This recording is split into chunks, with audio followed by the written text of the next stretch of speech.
கரங்களை தட்டி உற்சாகமாய் ஆண்டவரை மகிமைப்படுத்துவோம். கர்த்தருடைய வார்த்தைக்கு திரும்புவோம். இன்றைக்கும் இந்த மாதத்தின் வாக்குத்தத்தம் சங்கீதம் 67 7ஆம் வசனம். நாம் சேர்ந்து வாசிப்போமா? Psalm 67 verse 7. Let's all read together. தேவன் எங்களை ஆசீர்வதிப்பார், பூமியின் எல்லைகள் எல்லாம் அவருக்கு பயந்திருக்கும். திரும்ப ஒரு முறை வாசிப்போம். தேவன் எங்களை ஆசீர்வதிப்பார், பூமியின் எல்லைகள் எல்லாம் அவருக்கு பயந்திருக்கும். கர்த்தருடைய பரிசுத்த நாமத்துக்கு மகிமை உண்டாவதாக. இந்த செப்டம்பர் மாதத்தில் கர்த்தர் நமக்கு தருகிற வார்த்தை அந்த 67ஆம் சங்கீதத்தினுடைய முதல் பகுதி. தேவன் எங்களை ஆசீர்வதிப்பார். ரொம்ப simple. God will bless us என்றும் சொல்வார்கள். ஆம்பிளிஃபைட் வெர்ஷனில் God blesses us. கர்த்தர் எங்களை ஆசீர்வதிக்கிறார் என்று இருக்கிறது. தேவன் எங்களை ஆசீர்வதிப்பார். எங்களை சொல்வது ப்ளூரலில் இருக்குது. அது இஸ்ரவேல் ஜனம், தேவனுடைய ஜனம் சொல்லுகிற ஒரு வார்த்தை. ஒரு கான்ஃபிடென்ட்டாக சொல்கிறாங்க, தேவன் எங்களை ஆசீர்வதிப்பார், பூமியின் எல்லைகள் எல்லாம் அவருக்கு பயந்திருக்கும். மிக முக்கியமான ஒரு சங்கீதம் இந்த சங்கீதம். கடந்த வாரத்தில் இதன் முகவுரை பாஸ்டர் ஃபின்னி பகிர்ந்து கொண்டார்கள். இந்த மாதத்துக்காக ஜெபித்த போது, திரும்ப ஜெபித்த போது இந்த மாதத்துக்கு ஆண்டவர் தந்த வார்த்தை அந்த கடைசி வசனம் தான், தேவன் எங்களை ஆசீர்வதிப்பார். இந்த மாதத்தில் தேவன் நம் ஒவ்வொருவரையும் ஆசீர்வதிப்பார். பேர் பேராய் ஆசீர்வதிப்பார், தனித்தனியாய் ஆசீர்வதிப்பார், குடும்பமாய் ஆசீர்வதிப்பார். நீங்கள் என்ன ஆசீர்வாதத்தை எதிர்பார்த்து வந்திருக்கிறீர்களோ எனக்கு தெரியாது. திருவிவிலியத்தில் இன்னும் ரொம்ப தூய தமிழில், கடவுளே எம் மீது இறங்கி எமக்கு ஆசி வழங்குவீராக. கடவுளை எம் மீது இறங்கி எமக்கு ஆசி வழங்குவீராக, உமது திருமுக ஒளியை எம் மீது வீசுவீராக. இப்படி தான் அந்த முதல் வசனம் ஆரம்பிக்கிறது. நம்முடைய தமிழ் வேதாகமத்தில் எடுத்து நீங்கள் வாசிக்கும்போது 2ஆம் வசனம் முதல் வசனமாக வரணும். நான் பைபிளை மாத்திரேன்னு நினைக்காதீங்க, அது புரிகிறதுக்காக. ஆங்கில வேதாகமத்தில் அப்படித்தான் இருக்கிறது. ஆங்கில வேதாகமத்தை வாசித்து பார்ப்பீர்கள் என்று சொன்னால், நீர் எங்களை ஆசீர்வதியும். எதற்காக? ஃபிவாட். தேவன் எங்களை ஆசீர்வதிக்க வேண்டும் என்றால் there is a purpose, ஒரு நோக்கம் இருக்கிறது. திருவிவிலியத்தில் கடவுளை எம்மீது இறங்கி எமக்கு ஆசி வழங்குவீராக, உம்முடைய திருமுக ஒளியை எம்மீது வீசுவீராக. இந்த வசனத்தை வாசிக்கும்போது நமக்கு எண்ணாகமம் 6ஆம் அதிகாரத்தை, ஆரோன் த பிரீஸ்ட், ஒரு ஆசாரியன் ஆசீர்வாதம் கூறுவது நமக்கு தெரியும். இந்த வசனத்தை நாம் அதிகமாய் சிஎஸ்ஐ சபைகளிலே எல்லா இடத்துலையும் இருக்கணும். திருமண ஆராதனையிலே இந்த வசனங்கள் சொல்லப்படும். தேவரீர் எங்களுக்கு இறங்குவீராக, எங்கள் மேல் இரக்கமாயிரும், எங்கள் மேல் கண்ணோக்கமாயிரும். அப்படி அவங்க அவங்களுடைய லிட்ரேச்சரியில் அது இருக்கும். நம்ம ரொம்ப வளர்ந்துட்டோம்ட்டு அதெல்லாம் மறந்துட்டோம் போல இப்போ. அதனால தான் இந்த சங்கீதத்தை நல்லா வாசித்து பார்க்கணும். இந்த சங்கீதம் என்ன சங்கீதம் என்று இதற்கு ஒரு தலைப்பு கொடுக்கலாம். இது யார் எழுதுனதுன்றது இப்போ நமக்கு அதுக்குள்ளே போக தேவை இல்லை. இந்த சங்கீதத்துக்கு ஒரு தலைப்பு இருக்குது, நான் சொல்கிறேன். ஆனால் இந்த முதல் 2 வசனத்தை, கடவுளே எம் மீது இறங்கி எமக்கு ஆசி வழங்குவீராக, உம்முடைய திருமுக ஒளியை எம் மீது வீசுவாராக. ஏன்? அப்பொழுது உலகம் உமது வழியை அறிந்து கொள்ளும். இங்கே முதல் வசனத்தில் இருக்கு, அப்பொழுது உலகம் உமது வழியை அறிந்து கொள்ளும், பிற இனத்தார் அனைவரும் நீர் அருளும் மீட்பை உணர்ந்து கொள்வர். திரும்ப சொல்லட்டுமா? எதுக்கு எங்களுக்கு ஆசி வழங்கணும்? எதுக்கு எங்கள் மேலே உம்முடைய முகத்தின் ஒளியை வீச செய்யணும்னா, அப்பொழுது தென் ஆஃப்டர் தேட் ஓன்லி உலகம் உம்முடைய வழியை அறிந்து கொள்ளும். அப்போ உலகம் உம்முடைய வழியை அறிந்து கொள்ள வேண்டும் என்று சொன்னால் நீர் எங்களை ஆசீர்வதிக்கணும். புரியுதா? இதை தேவனுடைய பிள்ளைகள் முதலாவது அறியணும்.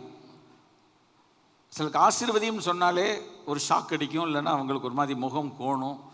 சிலருக்கு அந்த ஆசீர்வாதம் என்று சொன்ன உடனே ஒரு மாதிரி கையெல்லாம் டென்ஷன் வந்த மாதிரி ஆடும். நமக்கு அப்படி ஆடாதுன்னு நினைக்கிறேன். வர வர ஸ்டடி ஆகிட்டு வரீங்க. நாங்கள் ஆசீர்வாதம் எதற்கு வேதத்தில் சொல்லி இருக்கிறது என்று சொன்னால், வேதத்திலே சொல்லி இருக்கிறது, நீர் எங்கள் மேலே இறங்கி எங்களை ஆசீர்வதித்தால், உம்முடைய திருமுக ஒளியை எங்கள் மேல் வீச செய்தால், உலகம் உம்முடைய வழியை அறிந்து கொள்ளும். உலகம் என்று சொல்லும்பொழுது பிற இனத்தார், தி other nations also, the people around the whole world will come to know about the redemption. அவர்கள் உம்முடைய மீட்பை உணர்ந்து கொள்வார்கள். உலகம் எப்பொழுது இயேசு கிறிஸ்துவுடைய மீட்பை அறிந்து கொள்ளும் என்றால், தீசிஸோட நீங்கள் எழுதலாம், உலகம் ஆண்டவருடைய மீட்பை அறிந்து கொள்ளணும்னா இஸ்ரவேல் ஜனங்கள் ஆசீர்வதிக்கப்பட்டிருக்கணும். ஆவிக்குரிய இஸ்ரவேலர் என்ற ஜனங்கள் ஆசீர்வதிக்கப்பட்டிருக்கணும். ஆசீர்வதிக்கப்பட்டிருக்கணும் போது வெறும் பணம் காசை குறித்து இங்கே பேசலை, கவனித்துக் கொள்ளுங்கள். நான் பின்பு உங்களுக்கு இந்த செய்தியை கொண்டு வருகிறேன். தேவனே எங்களை ஆசீர்வதிப்பார். இந்த இடத்துல 3 இடத்துல எங்களை ஆசீர்வதியும் என்று இருக்கிறது, தேவனே எங்களை ஆசீர்வதிப்பார் என்று இருக்கிறது, இறுதியாக தேவன் எங்களை ஆசீர்வதிப்பார் என்று இருக்கிறது. இந்த வசனத்தை ஒரு தேவனுடைய பிள்ளை வாசிக்காமல் கடந்து போக முடியாது, வாசிக்காமல் கடந்து போகவும் கூடாது. இந்த சங்கீதத்தினுடைய தலைப்பு எது தெரியுமா? இதை ஒரு பைபிளை பற்றி அண்டர்ஸ்டாண்ட் பண்ணுற ஒரு புக்கில் எடுத்து நாங்கள் எடுத்தோம். Missionary song. திரும்ப சொல்லுங்க, மிஷினரி சாங். நம்ம மிஷினரி சாங்னு இதை பாடுறோம், சரி வேண்டாம். பொதுவாக மிஷினரி சாங் என்று சொன்னால் ஃபண்டு ரைஸ் பண்ணணும் எங்கேயாலும். அதுதான் அரைக்கூவல் கூட்டங்களாக இருக்கிறது. But the Bible, there is a psalm, Psalm 67. The whole psalm talks about a missionary song.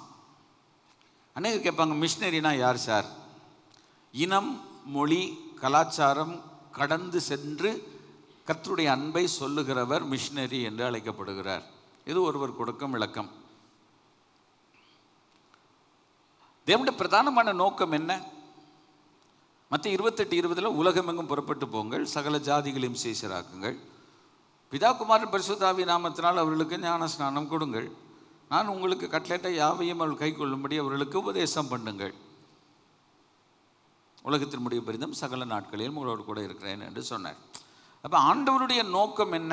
முழு உலகமும் இயேசு கிறிஸ்துவின் அந்த விலையேறப்பட்ட ரட்சிப்பை, சிலுவையில் அவர் சிந்தின இரத்தத்தை, சிலுவையில் உண்டு பண்ணின மீட்பை, அந்த ரட்சிப்பை ஜனம் அறிந்து கொள்ளணும், இல்லைன்னா நரகத்துக்கு போயிடுவாங்க. அப்போ உலகத்தின் ஜனங்கள் அனைவரும் கர்த்தருக்கு முதல்ல பயப்படணும். அவங்க எப்போ கர்த்தரை பயப்படுவாங்க? கர்த்தரை அறியணும். அவங்க கர்த்தரை அறியணும்னா அதுக்கு ஒரு வேலை நடக்க வேண்டியது இருக்குது. அந்த வேலை எதுனா, கர்த்தர் தம்முடைய ஜனங்களை ஆசீர்வதிக்கணும். இந்த மாதத்தினுடைய வாக்குத்தத்தம் இப்படி வந்து விழுந்திருக்கு. இப்போ நீங்கள் இந்த வசனத்தை எடுத்துக்கொண்டு, இந்த வாக்குத்தத்தத்தை எடுத்துக்கொண்டு இதுவரைக்கும் ஜெபம் பண்ணாமல் இருந்தீங்கன்னா ஜெபம் பண்ணுங்க. திரும்ப சொல்கிறேன், ஆசீர்வாதத்துக்காக எந்த கூட்டத்துக்கு போகாதீங்க, ஆசீர்வாதத்துக்காக எந்த இடத்துக்கும் ஓடாதீங்க. நம்ம ஓடணும்னு அவசியம் இல்லை. நம்ம இருக்கிற இடத்துல முழங்கால் போட்டு, கதவை சாத்தினாலும் சரி, சாத்தினாலும் சரி, இல்லை தெருவிலையாலும் போகும்போது இன்றைக்கி முழங்கால் போட்டு, இந்த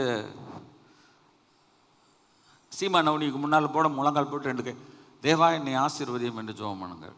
உலகம் ஆண்டவரை அறிந்து கொள்ளும். ஏன்னா நம்மை பார்த்து தான் நமக்குள் இருக்கும் ஒரு தேவன் யார், என்ன செய்ய முடியும் என்பதை உலகத்தார் கண்டு கொள்வார்கள். Now the world has to come to know what is happening in the lives of the people. எல்லாம் 52 வாரம் கோயிலுக்கு போகிறான், அவன் 52 வெள்ளிக்கிழமை காலையிலையும் சாயங்காலம் ஜெபம் பண்ணுறான். இங்கே எல்லோரும் அப்படி வர்றீங்கன்னு நான் சொல்லலை. நம்ம எத்தனை பேர் சத்தத்தை கேட்குறவங்க ஜெபம் பண்ண தெரியல.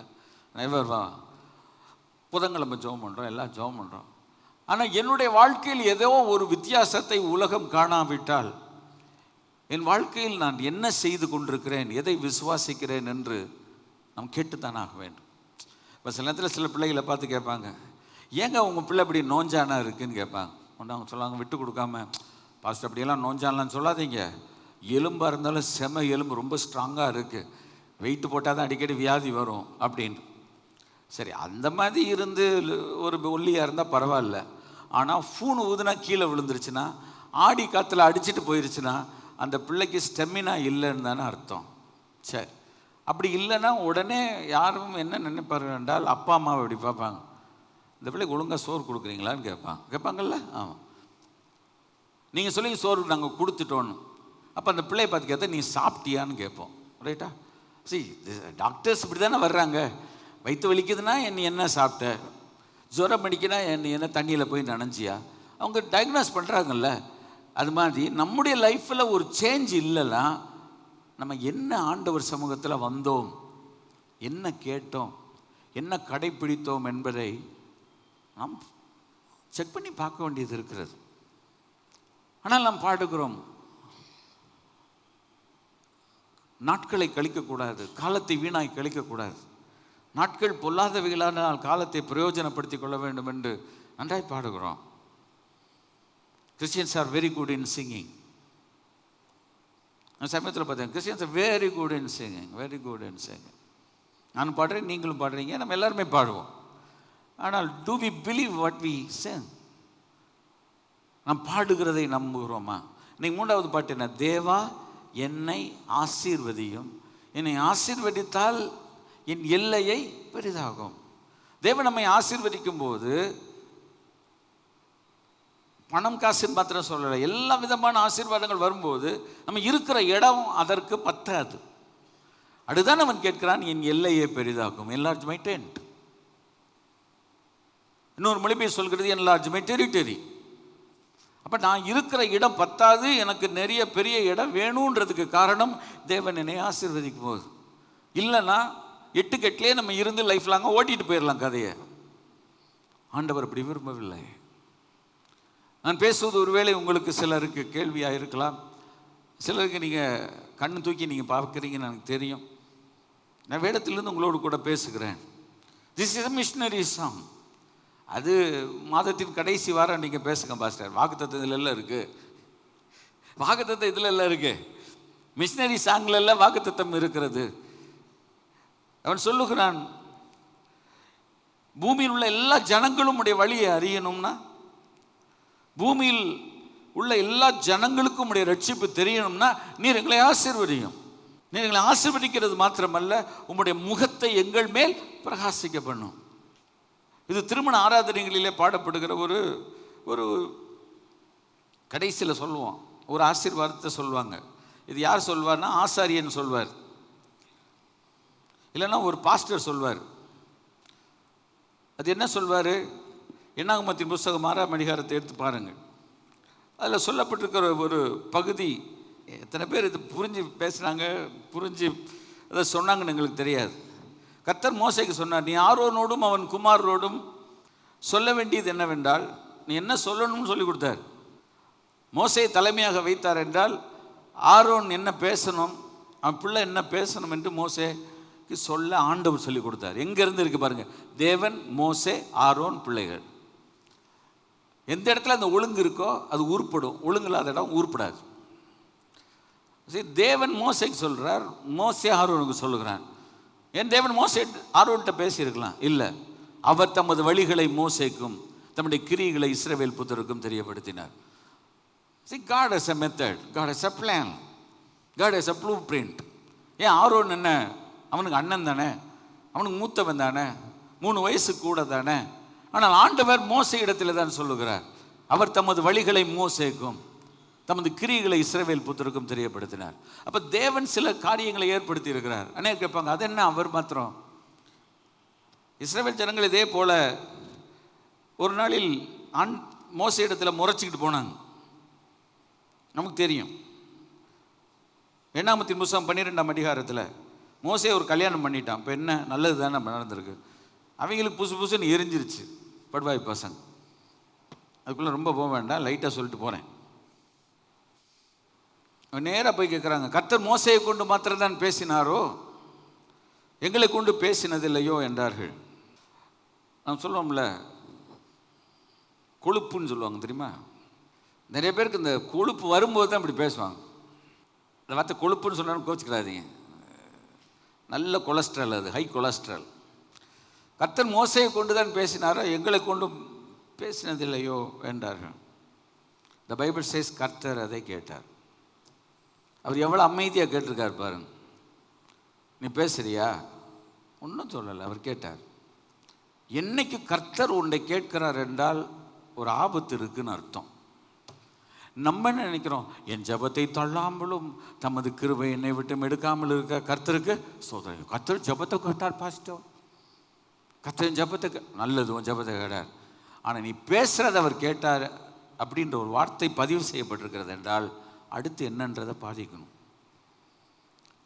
மோசையை குறித்து சொல்லிக்காம எப்படிப்பட்ட ஆளுன்னு ஆண்டவர் சும்மா மோசையை கொண்டு போய் உட்கார வைக்கல. He was trained in all the wisdom of Egypt. எகிப்தினுடைய சகல சாஸ்திரங்களில் அவன் கற்பிக்கப்பட்டான். 40 வருடம் கர்த்தர் அவனை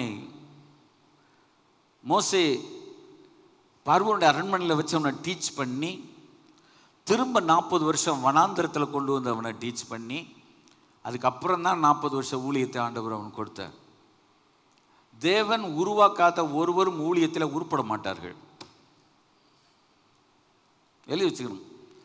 தேவன் உருவாக்காத ஒருத்தரும் ஊழியத்தில் உருப்பட மாட்டாங்க. அவங்க நிறைய பேரை உருவழிந்து போக வைப்பார்கள். ஏன்னா அவனே உருவாக்கப்படலை, அவன் எவனா உருவாக்குவான்? அவளே உருவாகலை, எவளை அவள் உருவாக்குவா? அவள் நிறைய பேர் அழிச்சிருவா. there is a saying like priest like people. ப்ரீஸ்ட மாதிரி தான் பீப்புள் இருப்பாங்கன்னு. இப்போ ப்ரீஸ்ட் நல்லா இருந்தால் கூட பீப்புள் நல்லா இல்லையே. அப்போனா ப்ரீஸ்டே நல்லா இல்லைன்னா ஜனங்கள் எப்படி இருப்பாங்க? டாபிக் எங்கிட்டுக்கும் போகக்கூடாது. ஏன் சொல்லுகிறேன் என்றால், மோசே இடத்துல ஒன்று சொல்லி ஆரோன் இடத்துல அதை சொல்லி ஆண்டவர், நீங்கள் கேட்கலாம், ஆண்டவர் ஒரு ஹயரார்க்கி வச்சிருக்கிறாரான்னு. ஆம், ஒரு ஹயரார்க்கி வச்சிருக்கிறார். இந்த தேசம் ஒரு ஹயரார்க்கி இருக்குது. எந்த தேசனுக்கும் ஒரு ஹயரார்க்கி இருக்குது. இன்றைக்கும் கூட டிவியில் சாதாரணமான ஒரு சைக்கிள் போகிறவன் கூட முதலமைச்சர் ஆகலாம் என்று சொல்வார்கள். சாதாரண ஒரு கிளை உறுப்பினர் கூட முதல்வர் ஆகலாம் என்று சொல்வார்கள். என்னைக்கு ஆகுறாங்க பார்ப்போம்? யாரோ ஒருத்தர் ஆனார், இப்போ ஆக சொல்லுங்க பார்ப்போம். விடவே மாட்டான். அண்ணன் தம்பியை வெட்டிக்கிட்டு சாகுறான். அக்கா தங்கச்சி என்ன போட்டி போட்டுக்கிட்டு இருக்காங்க. எங்கே சாதாரணமானவங்க அங்கே வர்றதுக்கு? அதுக்குன்னு ஒரு பிராப்தம் வேணும், அதுக்குன்னு ஒரு கொடுப்பனை வேணும். இல்லை வர முடியாது.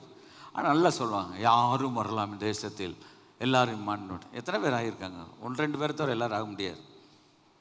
அப்போ உலகத்திலே அப்படி இருக்குன்னா ஆண்டவருடைய ராஜ்யத்தில் சில ஒழுங்குமுறைகளை கர்த்தர் வைத்திருக்கிறார். கைகளை வைத்து கர்த்தரை மயப்படுது. சரி, அதனால் தேவன் சில காரியங்களை அப்படி வச்சுருந்தாருன்னா அவர்கிட்ட போய் முறைச்சிக்கிட்டு நிற்க முடியாது. இவங்க முறைச்சிட்டு நின்னாங்க. கர்த்தர் மோசையை கொண்டு மாத்திரம் பேசினாரான்னு. நடந்தது என்ன தெரியுமா? ஆரோனையும் அவருடைய சகோதரியையும் ஆண்டவர் குஷ்டரோகத்தில் அடிச்சுவிட்டார். ஏன் சொல்கிறேன்னா, தேவன் சில ஒழுங்கு முறைகளை வைத்திருக்கிறார். கிறிஸ்தவம் இதை பின்பற்றி செல்வது ஆசீர்வாதம். நீ ஆரோனும் அவன் குமாரோடும் சொல்ல வேண்டியது என்னவென்றால், இஸ்ரவேல் புத்திரரை ஆசீர்வதிக்கும் போது 3 விஷயம் சொல்லியிருக்கிறார். கவனிங்க. 1, கர்த்தர் உன்னை ஆசீர்வதித்து உன்னை காக்க கடவர். அந்த வார்த்தையை கவனிக்கிறீங்களா? நம்ம கல்யாணத்தில் நம்ம சொல்லுவோம், கர்த்தர் உன்னை ஆசீர்வதித்து. சரி, பொண்ணு மாப்பிள்ளை சொல்ல மாட்டாங்க. அவங்களுக்கு அன்றைக்கி அவங்க புத்தியே இல்லாமல் தான் இருப்பாங்க. அவங்கள விட்டுருங்க. அன்றைக்கி அவங்கள ஒரு நாளைக்கு அவங்கள மன்னிச்சு விட்ருவோம். ஆனால் லைஃப் லாங் அப்படி இருக்கக்கூடாது. அது வாசிக்கும் போது நம்ம வாசிப்போம், கர்த்தர் உன்னை ஆசீர்வதித்து உன்னை காக்க கடவர். சரி, மாப்பிள்ளை பொண்ணெல்லாம் கவனிச்சுக்கிடுங்க. கர்த்தர் உன்னை ஆசீர்வதித்து முடிச்சிருக்கணும்ல, காக்க கடவர். ஏன்? ஆசீர்வதிச்சா அதை காக்கிற ஒரு வேலை இல்லைன்னா, உங்கள் கையில் ஒரு பேக்கில் ஜுவல்ஸ் வச்சுருக்கீங்கன்னா நாங்கள்லாம் கவனமாக போயிட்டு வருவோம். மறுபடியும் நீங்கள் தான் ராத்திரியும் பகலும் தூங்காமல் இப்படி சுற்றி பார்த்துக்கிட்டு தெரியணும். நாங்கள் வீசின கையும் வெறுங்கையுமா போவோம். மடியில் கனம் இருந்தால் வழியில் பயம். நீங்கள் நகையை மாத்திரம் கொஞ்சம் கையில் வச்சுருங்க, நீங்கள் எப்படியெல்லாம் திரும்புறீங்கன்னு உங்களை கேமராவில் பார்க்கட்டும். Jesus Christ. தப்பு இல்லை, ஏன்னா பொக்கிஷத்தை வச்சுருக்கீங்க, பொக்கிஷத்தை வச்சுருக்குறோம், பாதுகாப்பாக தான் இருக்கணும். அப்போ கர்த்தர் உன்னை ஆசீர்வதித்தால் சொல்லுங்க, அப்போ ஆண்டவர் பாதுகாக்கணும். ஏன் நம்முடைய பாதுகாப்புக்காக ஜெபிக்கிறோம்? கர்த்தர் உன் போக்கையும் உன் வரத்தையும் இது முதற்கொண்டு என்னென்னைக்கு காப்பார். சங்கீதம் 121 சொல்லி இருக்குதே. அப்போ தேவனுடைய ஆசீர்வாதம் நம்ம மேலே இருந்தால், கடைசியில் சொல்லி முடிக்கிறேன் சார், உன்னை காக்க கடவர். கர்த்தர் உன்னை ஆசீர்வதிக்க வேண்டும். இது இஸ்ரவேல் ஜனங்களுக்கு சொல்லப்பட்ட ஒரு வார்த்தை. திருமண ஆராதனையில் நாம் அதை கேட்கிறோம். அது நல்லது. அவருடைய அர்த்தம் என்ன என்று வாசித்தேன். an increase in prosperity because Yahweh will keep the worshipper from harm என்று எழுதியிருக்கிறது. தமிழ் சொல்லுகிறேன். தேவன் நம்மளுடைய செழிப்பில் நமக்கு முன்னேற்றம் தந்து, அதிகம் தந்து, அதிகமாக தந்து, அந்த தருகிற யெகோவாவாகிய தேவன் தீமை நின்று அவர்களை காக்க வேண்டும். எத்தனை பேருக்கு இது புரியுது? தேவன் நம்மை ஆசீர்வதிக்கும் போது, தேவன் நம்மை ஆசீர்வதிப்பார். நாம் பாதுகாக்கப்பட வேண்டியது அவசியம். நாம் மாத்திரமல்ல, நம்முடைய உடைமைகள், பொருள்கள் பாதுகாக்கப்பட வேண்டும். இந்த இடத்தில் வந்திருக்கிற நீங்களும் நானும் நம்முடைய வாழ்க்கையில் நம்முடைய எத்தனையோ காரியங்களை நாம் இழந்திருக்கிறோம். நான் இழந்திருக்கிறேன். நான் கஷ்டப்பட்டு வாங்கின ஃபஸ்ட்டு பைக்கு சென்வா கிளினிக்கு முன்னால் பிரவீனுடைய பையனுக்கு ஒரு அடி ஆயிடுச்சு. உள்ளே போயிட்டு வர்றேன், வெளியே பைக்கை காணும். தெரிஞ்சவங்களுக்கு தெரியும். அவ்வளோதான், பைக் போயிடுச்சு. இப்போ ஞாபகம் இருக்குது, TTZ 6415 நினைக்கிறேன். இண்டு சூசிக்கு பைக்கு தூக்கிட்டு போயிட்டான். நான் போனது ஆஸ்பத்திரிக்கு. நான் போனது என் தம்பி பையனுக்கு தலையில் அடிபட்டு ஸ்டிச்சஸ் போடணும்னு கொண்டு போனேன். நடந்தது என்னன்னா, என் பைக்கே போயிடுச்சு. அவ்வளோ பேர் என்னை பார்த்து துக்கம் விசாரிக்கிறாங்க. நான் என்ன செய்ய? அதை காட்டில் ஆவிக்குரிய ஒரு கிருபை உள்ள ஒரு இடத்துல நான் இருந்தேன். மறக்க முடியாது, உங்கள் சபையில். அப்போ அன்பின் விருந்துக்கு மக்கள் எல்லாரும் அன்பின் விருந்து சாப்பிடுன்னு சொல்லி நிறைய பணத்தை அன்பின் விருந்துக்கு எப்படியா காசு கொடுப்பாங்க. சரியா? கூட வச்சு பொங்கல் வைக்கிறதுக்கு.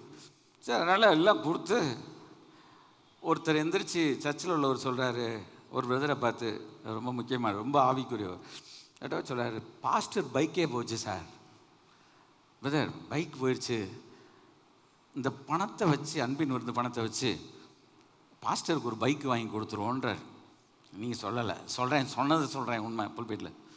உடனே அவர் ஆவிக்குரிய விதமாக சொல்கிறார், கர்த்தர் பாஸ்டருடைய தேவைகளை சந்திப்பார். கட்டாயம் பாஸ்டருடைய தேவைகளை ஆண்டவர் கொடுப்பார் என்பதில் சந்தேகம் இல்லை. ஏன் தெரியுமா? இந்த காசை அன்பின் விருந்தை டைவெர்ட் பண்ணுறதுக்கு அவங்களுக்கு விருப்பம் இல்லை. நான் கேட்கவும் இல்லை, நான் விரும்பவும் இல்லை, நான் எதிர்பார்க்கவும் இல்லை. என் தேவைகளை சந்திக்க என் பரலோகத்தின் தேவன் உண்டு. ஆகாயத்து பட்சிகளை போச்சுக்கிறவர் என் தேவையை சந்திப்பார். ஆனால் மனசு நல்ல மனசு இல்லை. இன்றைக்கும் வேதத்தை கையில் வைத்திருக்கிறவங்க இருக்காங்க, பாடுறவங்க இருக்காங்க. அப்பா, உலகத்தையே தலைகீழாக மாற்றுற அளவில் டிவிலையும் விளம்பரத்துலையும் வர்றவங்களும் இருக்காங்க. மனசு சுத்தமாக இருக்கா? தைரியமாக எழுப்பி சொல்ல முடியுமா, உன் ஆத்துமா வாழுகிறது போல் நீ எல்லாவற்றிலும் வாழ்ந்து சுகமாக இருக்க விரும்புகிறேன் என்று? நான் சொல்கிறேன், கர்த்தருடைய கிருபையினால், பெருமைக்கு சொல்லலை. நான் தெருவில் போனாலும் சரி, கிராமத்தில் போனாலும் சரி, பட்டணத்தில் போனாலும் சரி, எந்த தேசத்துக்கு போனாலும் உன் ஆத்துமா வாழ்கிறது போல் நீங்கள் எல்லாத்துலேயும் நல்லா இருங்க. முதல்ல நீங்கள் நல்லா இருங்கன்னு சொல்லலை, உங்கள் ஆத்துமா நல்லா இருந்தால் நீங்கள் எல்லாத்துலேயும் நல்லா. நான் மனசார வாழ்த்துறேன் சொல்லட்டும் பார்ப்போம். என்ன சொல்ல மாட்டேன்றாங்கன்னா, நம்மளை காட்டில் அவங்க பெரியவங்களாகிடுவாங்களோ, நம்மளை காட்டிலும் கொஞ்சம் கூட அவங்களுக்கு வந்துருமோ, நம்மளை காட்டில் பெட்டர் லைஃபாக வந்துடுவாங்களோ. வரக்கூடாதே. அது என்ன இருதயம்? தேவன் நம்முடைய இருதயத்தை பரிசுத்தமாக்குவாராக. தேவன் நம்முடைய இருதயத்தை தூய்மையாக்குவாராக. தேவன் நம்முடைய இருதயத்தை இயேசுடைய இருதயத்தை போல் மாற்றுவாராக. அவருடைய இருதயத்தை போல் நம்முடைய இருதயம் இருக்குமானால் நம்ம யாவரையும் ஆசீர்வதிப்போம். யாவரும் ஆசீர்வாதமாக இருக்க வேண்டும் என்று விரும்புவோம். கர்த்தர் உன்னை ஆசீர்வதித்து உன்னை காக்க கடவர். அப்போ என்ன அர்த்தம்? கர்த்தர் ஒரு மனிதனை ஆசீர்வதிக்கும் போது அவருடைய செழிப்பு பெருகும் என்ற அர்த்தம். ரெண்டாவது, கர்த்தர் தம்முடைய முகத்தை உன்மேல் பிரகாசிக்க பண்ணி. அதுக்கு என்ன அர்த்தம் சார்? கர்த்தர் தம்முடைய முகத்தை, என்ன இந்த சங்கீதம் 67 என்ன சொல்லி இருக்கிறது? தேவரீர் எங்களுக்கு இறங்கி எங்களை ஆசீர்வதித்து உம்முடைய முகத்தை எங்கள் மேல் பிரகாசிக்க பண்ணும். இப்போ மோசே தேவ சமூகத்தில் இருந்தான். அவன் என்ன சொன்னான்? உம்முடைய முகத்தை எனக்கு காண்பியும் என்று கேட்டான். உன்னுடைய மகிமை எனக்கு காண்பியும் சொன்னால் நம்ம பார்க்கணும்னா, ஆண்டு சொன்னார், நீ என்னை பார்த்தா செத்தடா, நான் என் பின்புறத்தை காட்டுறேன் அப்படின்னு சொன்னார். கர்த்தருக்கு ஸ்தோத்திரம். அதனால் ஆண்டவர் தன்னை அவனுக்கு காண்பிக்கும் போது ஒரு குறிப்பிட்ட அளவு தான் அவனுக்கு விளக்கம் கொடுத்தார், வெளிப்பாடு கொடுத்தார். கர்த்தருடைய பரிசுத்த நாமத்துக்கு மகிமை உண்டாவதாக. முழுமையும் மோசேக்கு கூட காண்பிக்கல ஆண்டவர், போகட்டும். அப்போ முகத்தை பிரகாசிக்கணும்னு என்ன அர்த்தம்? மோசே திரும்பி வருகிறான், ஜனங்கள் அவனுடைய முகத்தை பார்க்க முடியாதபடி இருந்ததினாலே அவன் என்ன செய்தான் என்றால் தன் முகத்தை அவன் மூடிக்கொண்டான். ஏன்? தன்னுடைய முகம் பிரகாசிக்கிறதை அவன் புரிந்து கொண்டான். ஜனங்கள் அந்த பிரகாசத்தினால் அவருடைய கண்கள் குருடாகி போகும் என்று தெரியும். ஆகவே அவன் செய்தது என்ன? அவன் ஒரு துணியினால் தன் முகத்தை மூடிக்கொண்டான். தன்னை முழுவதும் அவள் பார்த்தால் மரித்து போவார்கள் என்று. 40 நாள் தேவ பிரசன்னத்தில் புசியாமல் குடியாமல் இருக்கும் ஒருவனுடைய முகமே இன்னொருடைய முகத்தின் வெளிச்சத்துக்குள் வரும்போது அவர்களை அதிர்ச்சிக்குள்ளாக அபாயகரத்திற்குள் ஆக்க முடியும் என்று சொன்னால், நித்தியமான தேவனுடைய முக பிரகாசம் ஒரு மனிதன் மேல் படும் பொழுது அது எவ்வளவு பிரகாசமாய் மாறும் என்பதில் சந்தேகமல்ல. தேவனுடைய பிரசன்னத்தில் ஒரு மனிதன் இருந்தால் அவனுடைய முகம் பிரகாசிக்கும். தேவனுடைய சமூகத்தில் உட்கார்ந்து பல மணி நேரம் ஜெபித்தால் அவனுடைய முகம் பிரகாசிக்கும். எத்தனை பிரச்சனைகள் இருந்தாலும் அறை வீட்டை பூட்டி அந்த ரங்கத்தில் இருக்க பிதாவை நோக்கி ஜெபித்தால் முகம் பிரகாசிக்கும்.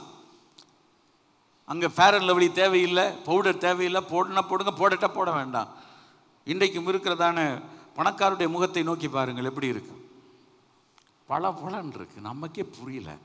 ஜீசஸ் கிரைஸ்ட் நீங்கள் பாருங்களேன், கர்த்தருக்குள்ளேயும் இல்லை, செய்கிறதெல்லாம் அட்டூழியம். இயேசுவின் ரத்தம் செய்ய டிவியில் விளம்பரம் ஆகிக்கிட்டே தான் இருக்குது, சொல்லிக்கிட்டே தான் இருக்குது. ஆனால் அவங்களோட முகத்தை பாருங்கள், பலன்னு இருக்கு. ஏதுடா இது? அவளுக்கு இருக்கிற பணம், அவளுக்கு இருக்கிற செல்வம். அப்படியே ஆண்டவர் கொடுத்தார் என்று சொல்ல மாட்டேன். இந்த பெரிய செய்தி. அதனால தான் தேவா எங்களை ஆசீர்வதி. உலகம் ஒரு மனிதனுக்கு ஆசீர்வாதம் வழங்கும். உலகம் ஒரு மனிதனை ஆசீர்வதிக்காமலா பில்கேட்டுடைய பேர் உலகம் தெரிகிறது? சின்ன பிள்ளை கூட சொல்லும் பில்கேட் பெரிய உலகத்தில் பணக்காரன் என்று.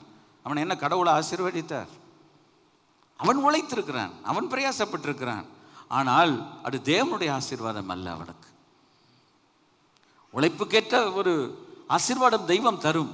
ஆனால் தேவனால் அவன் ஆசீர்வதிக்கப்பட்டேன் என்று சொல்ல முடியாது. ராக்ஃபெல்லர் உலகத்தில் பெரிய பணக்காரன், யூதன், ஒரு பெரிய கம்பெனி அவன் நடத்தினான். அந்த ராக்ஃபெல்லர் இவ்வளோ பெரிய பணம் அவனுக்கு இருந்தது, அவனை தேவன் தான் ஆசீர்வதித்தாரா? யோசித்து பாருங்க. இதெல்லாம் நீ யோசிக்கல. உன்னுடைய முகத்தை எங்கள் மேல் பிரகாசிக்க பண்ணும் என்று ஏன் அவன் ஜெபம் பண்ணினான்? எங்களுக்கு இயற்கையினால் வந்த அந்த கவர்ச்சி எங்களுக்கு வேண்டாம், எங்களுக்கு தேவனால் வந்த கவர்ச்சி எங்களுக்கு வேண்டும். ஃபாதர் ஒரு பாடல் பாடியிருப்பார், கவர்ச்சி நாயகனே, கண்களில் நிறைந்தவரே, கரம் பிடித்தவரே. ஜீசஸ் என்ன அழகா பாடி கேட்பார். கவர்ச்சி நாயகனே. இயேசு கிறிஸ்துவை ஒரு கதாநாயகனை கொண்டு வந்துட்டார் அவர். கவர்ச்சி நாயகனே, கண்ணில் நிறைந்தவரே, கரம் பிடித்தவரே, கைவிடா கண்மலையே, உமக்கே ஸ்தோத்திரம், உயிருள்ள நாளெல்லாம் உமக்கே ஸ்தோத்திரம். நம்ம இப்படி சொல்லணுமே. அந்த ஆண்டவருடைய முகத்தின் வெளிச்சம் நம்ம மேலே பட்டா, இப்போ இந்த இடத்துல இருக்கிற இந்த வெளிச்சம் என் முகத்தில் சற்று வெண்மையாக்கி கொடுக்கிறது. நான் அண்டங்கருப்பு, போகட்டும், ஏதோ எனக்கு ஒரு வெளிச்சத்தை கொடுக்குது, இவ்வளோதானே. ஆனால் உலகத்தில் உள்ளவங்களை பாருங்கள், தளன்னு இருக்கான். நிறைய பேரை நீங்கள் பார்க்கலாம், நார்த் இந்தியன்ஸ் எல்லாம் பார்த்தா, அப்பா ஏதரா இந்த பளபளப்பு. பேசாமல் அவங்ககிட்ட கொஞ்சம் கடன் வாங்கி அவன் கண்ணத்தை கிள்ளக்கூடாது. சின்ன பிள்ளைக்கெல்லாம் போய் சரி, அது அழுகுது, அது போய் கண்ணத்தை கிள்ளக்கூடாது, சரியா? ஸோ எனக்கு அன்பான கர்த்தருடைய பிள்ளைகளை புரியணும் நமக்கு, ரைட்டா? ஆண்டவருடைய முகத்தின் வெளிச்சம் நம்ம மேலே பட்டால நம்ம பிரைட்டாக மாறிடுவோம். அசம்பிளிஸ்டாக்களில் ஒரு அருமையான ஒரு ஊழியர் இருந்தார். அவர் ஆண்டவருடைய ராஜ்யத்துக்கு போயிட்டார்.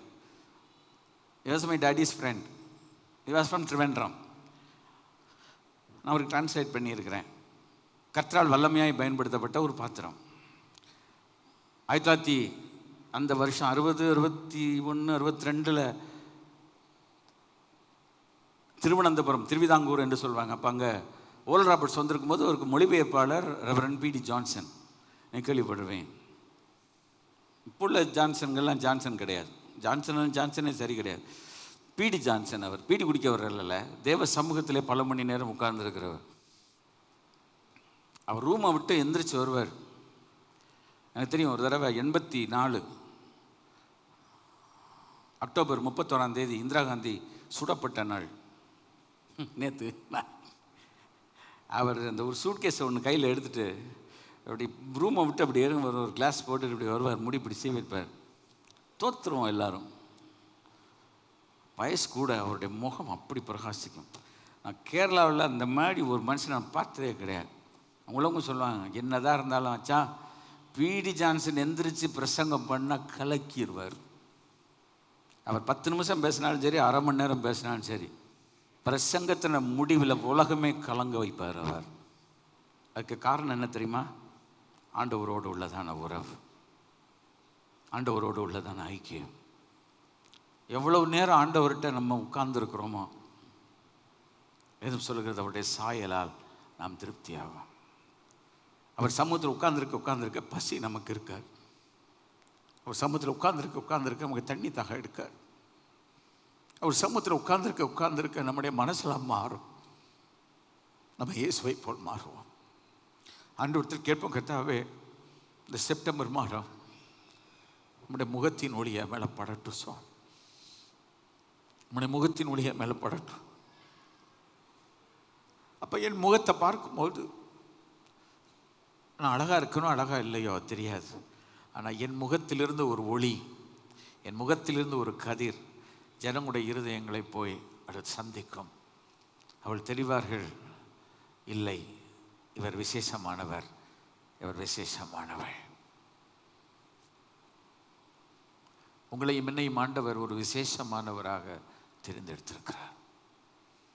ஒரு பாடல் பாடுவோம், தேவா நான் எதினால் விசேஷித்தவன், தேவா நான் எதனால் விசேஷித்தவன். நான் எதனால விசேஷமா இருக்கிறேன்னா, எனக்குள்ள விசேஷமான ஒருத்தர் இருக்கிறார். இந்த பார்தலத்தின் சொந்தக்காரர் இந்த உள்ளத்தில் அவர் சொந்தமாக இருக்கிறார். அதனால நான் விசேஷமாக நான் இருக்கிறேன். எனக்கு அன்பான கர்த்தருடைய பிள்ளைகளே, இந்த உலகத்திலும் இவ்வளவு வசதியானவர்கள் நம்ம கண்ணுக்கு தெரிகிறார்கள். அதான் நீ போன்றவர்கள் தெரிகிறார்கள் என்ன எவ்வளவு பேர் இருக்கிறான். ஆனால் பைபிள் டைமில் ஆபிரகாமை பற்றி வாசித்து பார்த்திருக்கிறீர்களா? அவனை குறித்த வேலைக்காரன் சொல்கிறார், என் எஜமானை மிகவும் ஆசீர்வதித்திருக்கிறார். ஆபிரகாம் ஒரு பெரிய சீமான். இந்த இடத்துக்கு பேரே சீமான் அவனியும். ஏன் இந்த சீமான் நான் வைக்கல, இதை யாரோ வச்சிருக்கிறாங்க. பணம் கையில் காசு இருக்கிறதுனால அல்ல, நம்மோடு தெய்வம் இருக்கிறார். நமக்குள் ஒரு விசுவாசம் இருக்கிறது, நமக்குள்ள நம்பிக்கை இருக்கிறது. ஈசாக்கு எப்படிப்பட்டவன்? அந்த தேசத்தில் விதை விதைத்தான். கர்த்தர் அவனை ஆசீர்வதித்ததினால் அவன் 100 மடங்கு பலனடைந்தான். 100 மடங்குனா 10,000%. யாக்கோபு எப்படி? அவனுக்கு 2 மனைவி, 2 மனைவிக்கு வேலைக்காரிகள், 12 பிள்ளைகள், ஒரு மகள், ஏராளமான எருதுகள், ஒட்டகங்கள், கழுதைகள். அன்னைக்குள்ள சொத்து அதுதான். இந்த வசனத்தை எங்கேயாவது வாசிக்கிறத பார்த்துருக்கீங்களா? தம்முடைய முகத்தை பிரகாசிக்க பண்ணி அதை சொல்றதுக்கு அர்த்தம் என்ன தெரியுமா? உன்மேல் கிருபையா இருக்க கடவர் என்றால், எனக்கு அன்பான கர்த்தருடைய பிள்ளை, அதனுடைய அர்த்தம் என்ன? The provision of all things necessary for the well-being of the recipient. We are the recipients. You are the recipients. And the whole world is the recipients. For God's children, God said that. எப்போ தம்முடைய முகத்தை உன்மேல் பிரகாசிக்க பண்ணி உன்மேல் கிருபையாய் இருக்க கடவன் என்றால், உனக்கு ஒரு சமாதானத்தை அவர் கொடுக்கட்டும், உனக்கு ஒரு சந்தோஷத்தை கொடுக்கட்டும். தேவனை ஆராதிக்கிற நீ ஆண்டவரிடத்திலிருந்து கிருபையும் இரக்கமும் பெற்றுக்கொள்ளட்டும். உன் வாழ்க்கைக்குரிய அனைத்து தேவைகளும் உனக்கு சந்திக்கப்படட்டும். இந்த காலையில் அத்தனை காரியங்களையும் எதற்குள் வைத்திருக்கிறார்? அப்படி தாண்டியும் சொல்லி இருக்கிறது, தம்முடைய முகத்தை உன்மேல் பிரசன்னமாக்கி. உன்மேல் பிரசன்னமாக்கி என்று சொல்லும்போது அதனுடைய வார்த்தையினுடைய அர்த்தம் என்ன? ஆண்டவனை பார்த்து ஒரு அப்ரூவலாக ஒரு புன்வர்கள் கொடுப்பாராம். எல்லா பாட்டியும் அப்ரூவலாக ஒரு, இப்போ பாருங்களேன், நமக்கு ஒரு பேப்பர் ரிஜெக்ட் ஆகுதுன்னா என்ன இருக்கும்? அவர் முகம் கருத்துரும். ஆனால் அது சிரிச்சுக்கிட்டே இருந்தான், சிரிச்சிட்டாரா, ஓய் அவர் சிரிச்சிட்டாரா, சிரிச்சிட்டா நமக்கு கிராண்டட். தம்முடைய முகத்தை பிரசன்னமாக்கி உனக்கு சமாதானம் கட்டளையிட கடவர். ஒரு ஆரோனுக்கு எவ்வளோ பெரிய பொறுப்பு அன்றைக்கு. ஆண்டவர் சொன்னார், இவ்விதமாய் நீ நினச்ச மேலே ஆசீர்வாதம் கூடக்கூடாது. யூடியூப்பில் இன்னைக்கு வர்ற பிரசங்க மாதிரியெல்லாம் ஆசீர்வாதம் வரக்கூடாது. நீங்கள் யூடியூப்பில் சிலர் பேசுகிறாங்களே அந்த மாதிரியெல்லாம் ஆசீர்வாதம் சொல்லக்கூடாது. நீங்கள் கேட்கவும் கூடாது, நானும் கேட்க மாட்டேன். மேக்சிமம் கேட்காம தடுத்து நிறுத்துறதுக்கு வேலை பார்க்கணும்.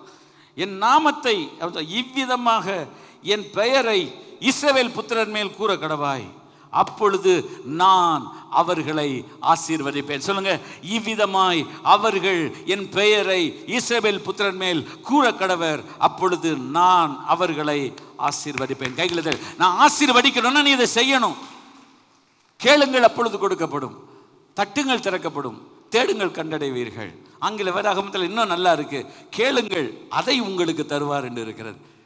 Ask and it shall be. தமிழில் கேளுங்கள் கொடுக்கப்படும், எதை கொடுப்பார்னு நமக்கு தெரியல.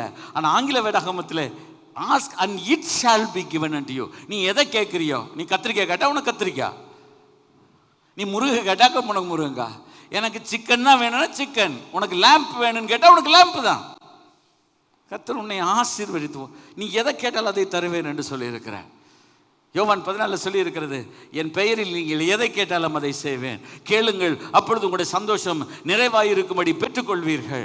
இயேசு சொன்ன இத்தனை வார்த்தைகள், இத்தனை சுவிசேஷங்களிலே தேவன் நமக்கு தெளிவாக எழுதி கொடுத்திருக்கும் பொழுது, ஏன் இந்த உலகத்தில் இருக்கிற கர்த்தருடைய ஜனங்கள் மிஷனரி ஊழியம் என்று சொல்லி பணத்தை மக்களிடத்திலிருந்து வாங்குவதற்கு ஒரு இடத்திலே கொண்டு வந்து சேர்த்து அவருடைய செலவை குறைக்க 1000 ஆலோசனைகளை சொல்லி அவரிடத்திலிருந்து பணத்தை உருவி தங்களுடைய ராஜ்யத்தை கட்டுவதை வேலையாக வைத்திருக்கிறதை காட்டிலும் தேவ ஜனங்கள் ஆசீர்வாதம் பெற வேண்டிய விலையில ஆண்டவர் மூலமாக இவளை ஆசீர்வதிக்க கர்த்தர் வைத்து, அவர்கள் ஆசீர்வதிக்கப்படும் பொழுது அக்கம் பக்கத்தில் உள்ளவர்கள் எல்லாரும் பார்த்து ஒன்று பொறாமைப்படுவார்கள், இல்லாவிட்டால் நம்மை தூற்றுவார்கள். ஆனால் பலர் அதை பார்த்து இவர்களை ஆசீர்வதிக்கிற மெய்யான ஒரு தேவன், உலக இரட்சகர் அவருடைய வாழ்க்கையில வந்திருக்கிறார் என்று உலகம் அறிந்து கொள்ளும். கைகளை தட்டி கர்த்தரை ஸ்தோத்திரம் பண்ணுவோம்.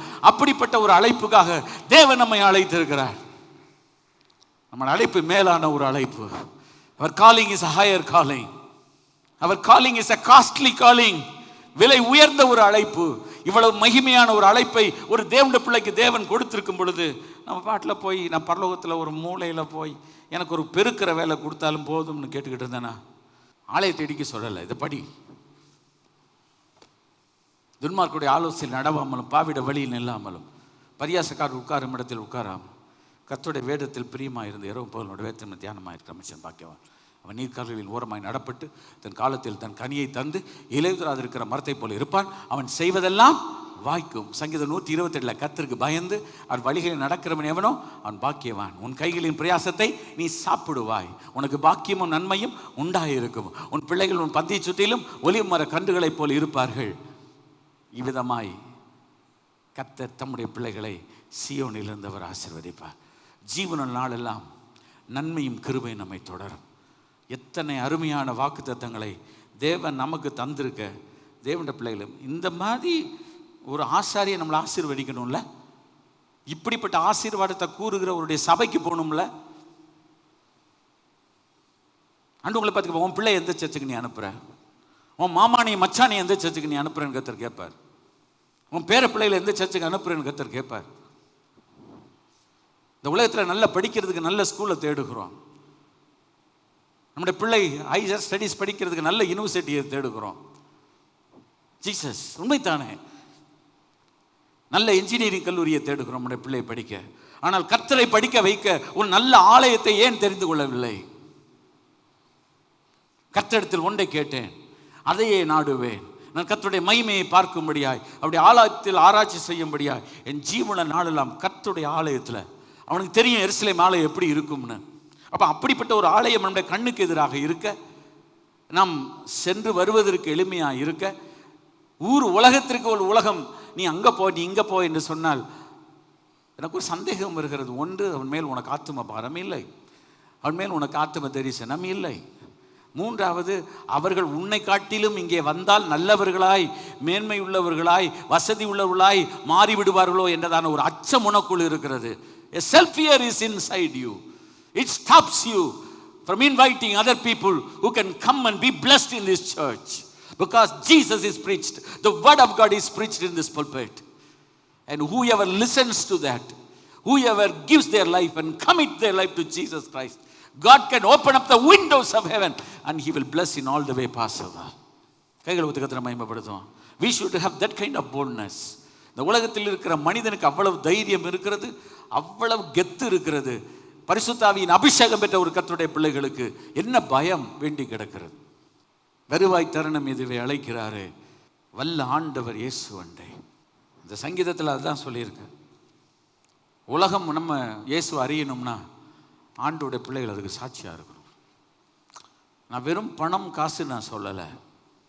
இயேசு நமக்குள் வரும்போது என்னெல்லாம் நடக்கும் தெரியுமா? இந்த உலக ஆசீர்வாதம் தற்காலிகம், ஆனால் தேவன் கொடுக்கும் ஆசீர்வாதம் நிரந்தரம். இந்த உலகத்தின் நல்லோர் மேலும் தீயோர் மேலும் மழையை கர்த்தர் பெய்ய பண்ணுவார். அவன் கெட்டவன் என்பதனால் மழை கொடுக்காமல் இருக்க மாட்டார். அவன் கெட்டவன் என்கிறதுனால் ஆண்டவர் மழை தராமல் இருக்க மாட்டார். சூரியனை பிரகாசிக்காமல் இருக்க ஆண்டவர் விட்டுவிட மாட்டார். எல்லாருக்கும் உண்டு. ஆனால் விசேஷித்த ஆசீர்வாதங்களை தேவன் தம்முடைய ஜனத்துக்கு அன்றைக்கு வைத்திருந்தார், இன்றைக்கும் தம்முடைய ஜனத்துக்கு வைத்திருக்கிறார். இந்த சங்கீதம் ஒரு மிஷனரி சாங். நான் சொல்கிறேன், இந்த சங்கீதத்தை தான் மிஷனரி அறைகூவல் மீட்டிங்கில் பேசணும். ஆனால் அப்படி பேசுனாங்கன்னா அவங்க கதை ஓடாது. அவங்க சீக்கிரம் வண்டியை காலி பண்ணிட்டு போயிடணும். ஏன்னா அவங்க ஃபண்டு ரைஸ் பண்ணி ஒரு ஒரு ஒரு பெரிய இடத்தை ஸ்தாபிக்க வேண்டும் என்ற ஒரு முயற்சி செய்கிறார்கள். நாங்கள் அப்படி செய்யவில்லை. நாங்கள் எந்த பெரிய இடத்தை உண்டாக்கணும்னு அவசியம் இல்லை. எந்த இடத்துல இருந்தாலும் அவர்கள் கர்த்தரால் ஆசீர்வதிக்கப்பட்டவர்களாக இருந்தால் அங்குள்ள ஒரு கூட்டம் அவர்கள் இயேசுவினால் ஆசீர்வதிக்கப்பட்டவர்கள் என்று உலகத்தை கர்த்தர் சொல்ல வைக்கணும் என்பது எங்களுடைய வாஞ்சை. கைகளை வைத்து கர்த்தரை ஸ்தோத்திரம். ஆண்டவரே, எனக்கு இந்த தரிசனத்தை தாங்க ஆண்டவரே. நான் இதுக்காக ஒரு பெரிய மீட்டிங் வைக்கணும், ஒரு 3 நாள் தரிசன கூடுகை வைக்கணும், இதெல்லாம் வேண்டாம். நான் ஒழுங்காக ஜனத்தை கர்த்தர் ஆசீர்வதிக்கிறார் என்று சொல்லி கொடுத்து, கர்த்தரின் ஆசீர்வாதமாகிய ரட்சிப்பு, கர்த்தரின் ஆசீர்வாதமாகிய தெய்வீக சுகம், கர்த்தரின் ஆசீர்வாதமாகிய விடுதலை, கர்த்தரின் ஆசீர்வாதமாகிய சமாதானம், கர்த்தரின் ஆசீர்வாதமாகிய சந்தோஷம், பரிசுத்த ஆவியின் அபிஷேகம், தேவன் நம்மை வல்லமையாய் பயன்படுத்துதல் போன்ற இப்படிப்பட்ட ஆசீர்வாதங்களை ஒரு தேவனுடைய பிள்ளை தேட தேட, முதலாவது தேவனுடைய ராஜ்யத்தை தேடுங்கள், அப்பொழுது இவைகள் எல்லாம் உங்களுக்கு கூட கொடுக்கப்படும். குறைச்சி கொடுக்க மாட்டார், கூட கொடுப்பார். ஏன் இதை சொல்லக்கூடாது? ஏன் எப்படி சொல்லக்கூடாது? அதனால் நாங்கள் பிரசங்கிக்கிற எந்த இடத்துலையும் மக்கள்கிட்ட பணம் வாங்கி மிஷினரி சப்போர்ட் பண்ணணுன்றதுக்காக பண்ணலை. நீ கேட்குற, நீ ஆண்டவரால் ரட்சிக்கப்பட்ட கர்த்தருடைய பிள்ளையா, கர்த்தருடைய ஆசீர்வாதத்தை நீ பெற்ற கர்த்தருடைய பிள்ளையாக இருக்கணும். உன் குடும்பம் கர்த்தருடைய குடும்பமாக இருக்கணும். உன் குடும்பத்தை பார்த்து 4 பேர் சாட்சி சொல்லணும். இவங்க ஜெபம் பண்ணால் இயேசு என் ஜெபத்தை, அவங்க ஜெபத்தை கேட்பார். அவங்க பிரசங்கம் பண்ணால் இயேசு என்னுடைய தேவையை சந்திப்பார்னு சொல்லணும். வெறும் சபைக்கு நான் போகிறவனாக, ஒரு போகிறவளை நான் இருக்க மாட்டேன். நான் போகிற இடத்துல அந்த இடத்த கலக்கிறதுக்கு கர்த்தர் எனக்கு அதுக்கேற்ற கிருபையும் வல்லமையும் அபிஷேகத்தையும் எனக்கு தருகிறார் என்று சொல்லக்கூடிய ஆட்களை உருவாக்குவதற்கு தான் கர்த்தர் இந்த சபையை வைத்திருக்கிறார். கைகளை வைத்து கர்த்தரை ஸ்தோத்திரம் பண்ணுவோம். அதனால் எங்களுடைய பிரசங்கம் வித்தியாசமாகத்தான் இருக்கும். நாங்கள் உலகத்தின் மக்களை போல் பிரசங்கம் பண்ணாமல், கர்த்தராக இருக்கிற இயேசுவை கர்த்தர் என்றும், அவர் ஒருவரே இரட்சகர் என்றும், அவர் ஒருவரே வழி, அவரே சத்தியம், அவரே ஜீவன், அவரால் அன்றி இந்த உலகத்துக்கு ரட்சிப்புக்கு வேற வழி மார்க்கம் இல்லை என்று சொல்ல கர்த்தர் எங்களை தெரிந்தெடுத்திருக்கிறார். எங்களை பெயர் சொல்லி அழைத்திருக்கிறார். எங்களை பரிசுத்த ஆவியினால் நிரப்பி எங்களை வேறு பிரித்திருக்கிறார். இவருடைய கரத்தில் வல்லமையான வரங்களையும் கிருபைகளையும் தாளந்துகளையும் சத்தியங்களையும் எங்களுக்கு கொடுத்திருக்கிறார். இதை உலகமெங்கும் சொல்ல கர்த்தர் எங்களை இன்றைக்கும் பலப்படுத்தி கொண்டிருக்கிறார். நாங்கள் ஜெபித்து கொண்டிருக்கிறோம். காலம் வரும், கர்த்தருக்கு காத்திருக்கிறவர்கள் புதுபல நடைந்து கழுகளை போல செட்டைகளை எடுத்து எழும்புவார்கள். அவள் ஓடினாலும் இளைப்படையார்கள், நடந்தாலும் சோர்ந்து போகார்கள் என்று சொன்னது போல கர்த்தர் எங்களை பயன்படுத்துவார். இந்த வார்த்தையை விசுவாசிக்கிறவங்க ஒவ்வொருவரையும், இந்த வார்த்தையை நம்புகிற ஒவ்வொருவரையும், இந்த வார்த்தையை நம்பி ஜெபிக்கிறவங்க ஒவ்வொருவரையும் கர்த்தர் வல்லமையாய் கர்த்தர் பயன்படுத்துவார். தேவன் எங்களை ஆசீர்வதிப்பார். ஒரே ஒரு பாட்டில் முடிக்கணுன்றதுனால நிறைய இருக்கிறதுனால ஒரே ஒரு சம்பவத்தை சொல்லி முடிக்கிறேன். நிறைய பேருக்கு இந்த வசனம் தெரியுமா? 1 நாளாகமம் 4ஆம் அதிகாரம், யாப்பேசுடைய ஜெபம். வெறும் பேராக சொல்லிட்டு வந்திருக்கு. ஆனால் இங்கே ஒருத்தனை பற்றி சொல்லியிருக்கு, யாப்பேஸ். ஆண்டவர்கிட்ட போய் ஒரு சின்ன ஜெபம் பண்ணுறான். Because he was hurt in his childhood onwards. அவங்க அம்மா என்ன வேதனையோடு அவளை பெற்றாலோ தெரியாது. அவளுக்கு யாப்பேஸ் என்றால் வேதனை, துக்கம் என்று அர்த்தம். எந்த பொம்பளையும் அப்படி பேர் வைக்க மாட்டா, எந்த அப்பாவும் அப்படி பேர் வைக்க மாட்டாங்க. பேர் வைக்கிறதுல கவனமாக வைக்கணும் தேவனுடைய பிள்ளைகள். திரும்ப உங்களுக்கு சொல்கிறேன், பாஸ்டர் பேர் சேருங்கன்னு கேட்காதீங்க, நீங்கள் ஜெபம் பண்ணுங்க, கர்த்தர் உங்களுக்கு பேர் கொடுப்பார். யாப்பேஸ் இஸ்ரவேலின் தேவனை நோக்கி, நீர் என்னை ஆசீர்வதித்து. அவனுக்கு பிரதர்ஸ் இருந்தாங்க, ஆனால் எல்லாரும் இவனை வருத்தப்படுத்தி இருக்காங்க. உள்ளத்தில் நீங்காத ஒரு துக்கம் இருந்திருக்கு. See, always we used to say necessity is the mother of invention. எனக்கு சொல்லி கொடுத்துருக்காங்க. நான் அதை என்ன நான் நல்லா படிக்கணும். இப்போ எனக்கு ஒரு தேவை இருக்குன்னா அதுதான் ஒரு இன்வென்ஷனுக்கே ஒரு spark. Necessity is the mother of invention. எந்த ஒரு கண்டுபிடிப்புக்கும் ஒரு தாய், ஒரு தேவை. உள்ளம் நொறுங்கி போச்சு, உடஞ்சி போச்சு. ஆனால் அவன் ஆண்டவர்கிட்ட போய் ஜெபம் பண்ணுறான். அவன் எப்படி ஜெபம் பண்ணான்னு எனக்கு தெரியல, யார் இந்த ஜெபத்தை சொல்லி கொடுத்தாங்கன்னு தெரியல. அவன் போய் சிம்பிளாக ஜெபம் பண்ணுறான். 4 வரி. அவங்க அப்பா பேரும் இங்கே இல்லை, அவங்க அம்மா பேரும் இல்லை, ஆனால் அவங்க யூதாவின் சந்ததியில் தான் இருக்காங்கன்றது மாத்திரம் நமக்கு படித்து பார்த்தா தெரியுது. அவ்வளோதான். அவங்க அப்பா பேர் இல்லை, அவங்க அம்மா பேர் இல்லை, பேர் வச்சவங்கள காணும். ஆனால் அந்த பேரை வாங்கினவன் கேட்குறான், ஆசீர்வாதம். இந்த உலகமே நம்மளை நிந்திக்கும் போது நம்ம ஜெபம் பண்ண வேண்டிய ஒரு ஜெபம், ஆண்டவரே என்னை கசக்கி பிழியும் ஆண்டவரே, என்னை உருக்கி புடமிடும் ஆண்டவரே, என்னை கழுத்தை திருகி என்னை புழிஞ்சு தண்ணீராக எடும் ஆண்டவரே. இப்படி தான் நீங்கள் இந்த மிஷினரி கன்வென்ஷனில் கேட்பீங்க செய்தி. நாங்கள் மாத்திரம் மிஷினரி கன்வென்ஷன் மெசேஜை பூரா this fellows are having a private agenda. They are doing things on their own, for their own benefit. They try to cheat the people. See, we are here reading the word of God, telling people, சத்தியத்தை அறிவீர்கள், சத்தியம் உங்களை விடுதலையாக்கும். Penney உங்களை விடுதலையாக்கும், சத்தியம் உங்களை விடுதலையாக்கும். இயேசு உங்களை விடுதலையாக்குவார், பரிசுத்த ஆவியானவர் உங்களை விடுதலையாக்குவார். கர்த்தருடைய பரிசுத்த நாமத்துக்கு மகிமை உண்டாவதாக. அவன் போய் ஜெபம் பண்ணுற மாதிரி யார் சொல்லி கொடுத்தாங்களோ தெரியாது. தேவரீர் என்னை ஆசீர்வதித்து எல்லை பெரிதாகும். ஆசீர்வதிக்கும் போது எல்லை பெருசாகும். ஆண்டவரே ஜெபம் பண்ணுறான் பாருங்க, தீங்கு என்னை துக்கப்படுத்தாதபடிக்கு. இப்போ நம்ம வீட்டில் 4 பொருள் வந்துருச்சுன்னா அடுத்தவன் கண்ணு என்ன செய்யுது, உறுத்துது.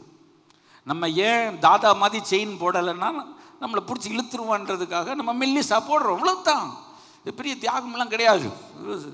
இயேசுவின் ரத்தம் யார் உலகத்தில் ஏமாத்துற? இப்போ இவ்வளோ நீள செயினை போட்டு இவ்வளவுக்கு நேரம் வளையல் போட்டால் கையவே துண்டாக தூக்கிட்டு போயிடுவாங்க பஸ்ஸில் போகும்போது. நான் பார்த்துருக்கேன். கோச்சிக்கடாது, நீ போடுங்க, நீ போடுங்க. தீங்கு என்னை துக்கப்படுத்தாதபடிக்கு. லிக்விட் கேஷ் அது. அதற்கு என்னை விலக்கி காத்தருளும் என்று வேண்டிக் கொண்டான். அவன் பிரேயர் கரெக்டாக ஜெபம் பண்ணான். முடிவில் போட்டு அவன் வேண்டிக் கொண்டதை கர்த்தர் அருளினார். கைகளை simple prayer sir, but immediate answer game. நீ கேட்கலாம், பாஸ்டர் அவன் ஜெபத்தை கேட்டதுக்கு என்ன அர்த்தம் பாஸ்டர்? அவன் 10ஆம் வசனத்தில் கேட்டதை கொடுத்தாருன்னு இருக்கீங்களேன்னு. முந்தின வசனம் படிங்க. யாப்பேஸ் தன் சகோதரர் எல்லாரை காட்டிலும் கனம் பெற்றவனாக இருந்தான். இங்கிலீஷ் பைபிளில் Japheth became more honorable than among all his brethren. தன்னுடைய சகோதரர் எல்லாரை காட்டிலும் அதிகம் கனம் பெற்றவனாக இருந்தார். கைகள் ஊற்றி கத்திர சரி, பைபிளில் சில நேரத்தில் சிலதெல்லாம் நம்ம பார்க்கும்போது நம்ம வாட்டில் கடந்து போயிடும். நான் பார்க்க மாட்டேன். இப்போ தாவீதுக்கான சொன்னான், உனக்கு பெரியோர்களுக்கு ஒத்த நாமத்தை தருவேன்னார். நான் இன்றைக்கி ஜெபம் பண்ணுறேன், ஆண்டவரே அப்படி பேர் கொடுங்க ஆண்டவரே. என் பேரை நிறைய பேருக்கு ப்ரொனவுன்ஸ் பண்ண தெரில, என்னென்னமோ சொல்கிறான். ஆண்டவரே என் பேரை எனக்கு ஒரு கணம் பெற்ற பேராக நீர் மாற்றும் ஆண்டவரே. நான் உண்மையாக ஜெபம் பண்ணுறேன். நீங்கள் சிரிக்கிறீங்க, இன்னும் உண்மையாக ஏன்னா என் பெனியல்ன்ற பேரை ப்ரொனவுன்ஸ் பண்ண முடியல ஒரு பேருக்கும். வாத்தியார் தடுமாறுறான்னா உடனே எஸ் சார்ன்னுவேன். என்னன்னு கேட்பார், பெனியல் சார், ஹேர் சார். இது என்னடா பேருன்னு கேட்பாரு. எங்கள் அப்பா வச்சார், அவர்கிட்ட போய் கேளுங்க. எங்கள் அப்பா இப்படி ஒரு பேர் வச்சாரா? நம்ம பேரை வைக்க நமக்கு உரிமை இல்லை. நம்ம யார் வயிற்றில் பிறக்கணுன்றதுக்கு நமக்கு உரிமை இல்லை. நிறைய அப்படி இருக்குது. போங்க, என்ன பண்ணுங்க, போ, முடிச்சிட்டோம். தேவர் என்னை ஆசீர்வதித்து எல்லையை பெரிதாகி அவன் சகோதரர்கள் எல்லாரையும் காட்டிலும் அத்தனை பேரும் சலாம் போட கத்தரை வைத்துட்டார். கைகளை வைத்து கத்தரை மேம்படும். யோசேப்பை எல்லாரும் அடித்தாங்க, உதைச்சாங்க, தூர தள்ளினாங்க, தூக்கி கணத்தில் போட்டாங்க, எல்லாம் பட்டாங்க. ஆனால் ஒரு நாள் நீங்கள் பார்க்கும்போது நீங்கள் பார்த்தீங்கன்னா யோசேப்பு இருக்கான்னு தெரியவே தெரியாது. அவ்வளோ பேர் முன்னால் மண்டி போட்டு சாஷ்டாங்கமாக கீழே கிடக்குறாங்க. கைகளை ஒத்துக்கமே மாதிரி. சரி, இந்த பைபிளில் ஆதி ஆகமத்தில் அது இருக்குது சார். யாப்பேசத்தை படித்தானான்னு எனக்கு தெரியாது. ஆனால் கர்த்தர் யோசேப்பை தலைவனாக மாட்டின போது நம்முடைய சகோதரர் எல்லாரும் அவன் காலு கீழே கிடக்குறான். நம்முடைய ஃபேமிலி காலு கீழே கிடக்கும் நான் சொல்லலை. உலகம் நம்முடைய காலுக்கு கீழே வரணும். எழுப்பி நினைச்சோம் பண்ணுவான். The world must come and kneel before us. பார்வோன் வந்து கேட்கிறான், யாக்கோபை நீர் என்னை ஆசீர்வதிக்கணும்னு கேட்கிறான். The president of the nation, the king Pharaoh asked Jacob to bless him. நான் நேற்று கூட ஜெபம் பண்ணிட்டு இருந்தேன், ஆண்டவரே அப்படி மாத்துங்க. என் தரிசனத்தில் நான் 2 பேருக்கு ஜெபம் பண்றதை நான் பார்த்துருக்கிறேன்.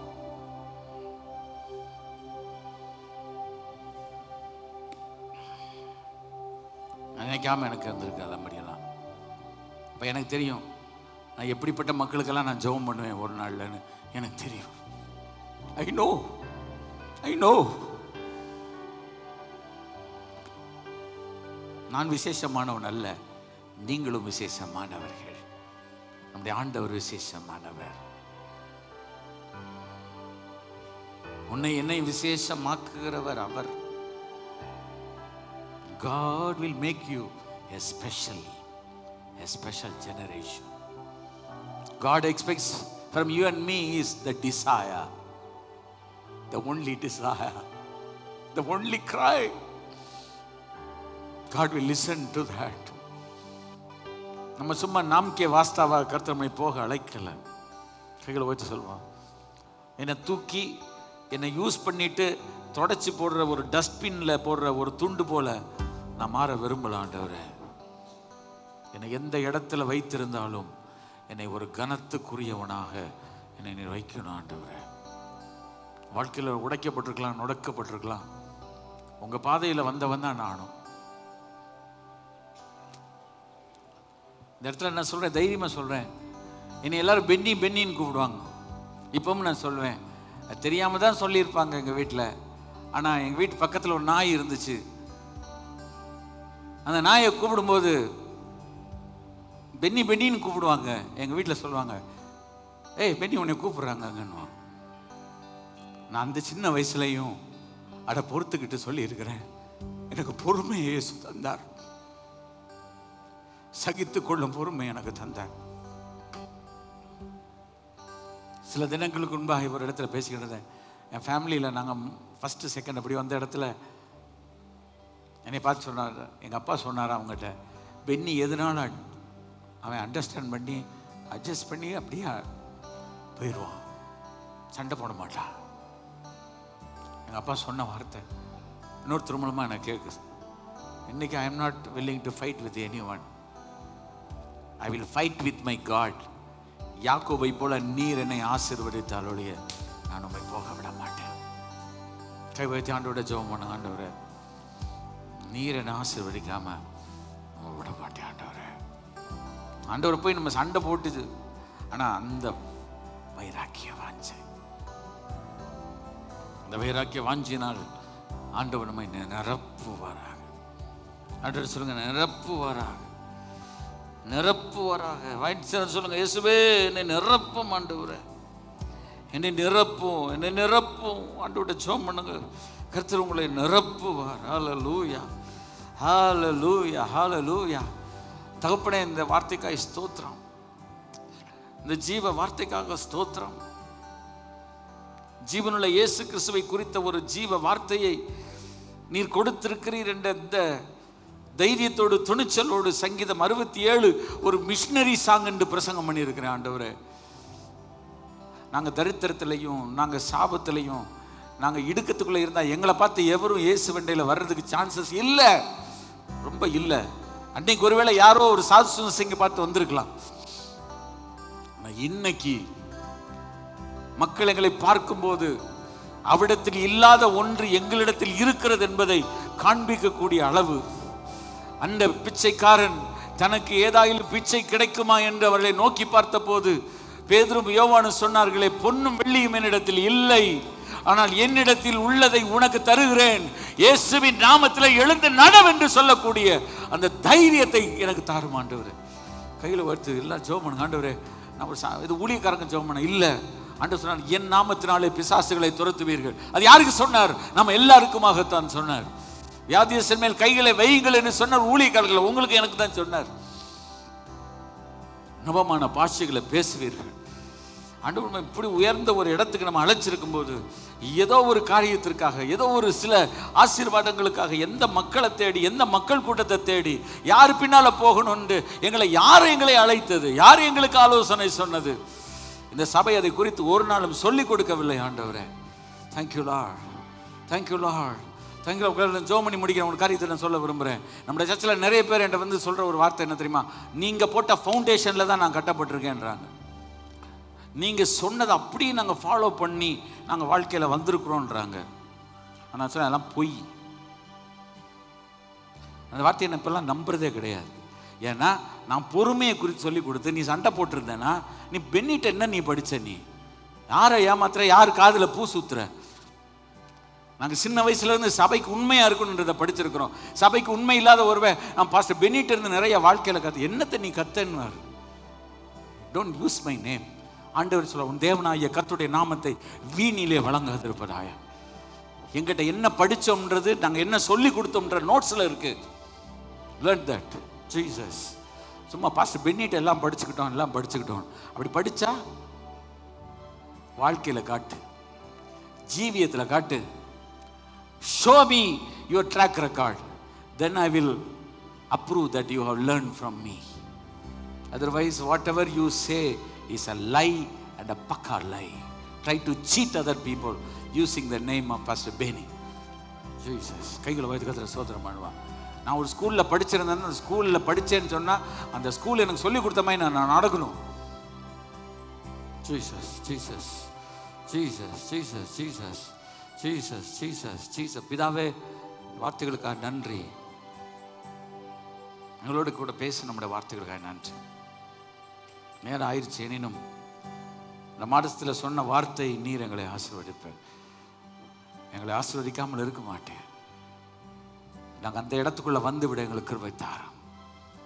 நாளானது சமீபித்து வருகிறதை எவ்வளவுக்கு அதிகமாய் பார்க்கிறீர்களோ அவ்வளவுக்கு அதிகமாய் புத்தி சொல்ல வேண்டும் என்று சொன்னது போல புத்தி சொல்லுகிற கர்த்தருடைய பிள்ளைகளாய் நாங்கள் இருக்க நீர் எங்களுக்கு உதவி செய்யும். தாழ்த்தி தருகிறோம். துதி, கனம், மகிமை தொடர்ந்திருக்கும் கர்த்தருடைய பந்தியை ஆசீர்வதியும்.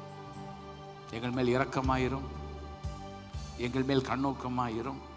உம்முடைய முகத்தை எங்கள் மேல் பிரகாசிக்க பண்ணும். ஹல்லேலூயா.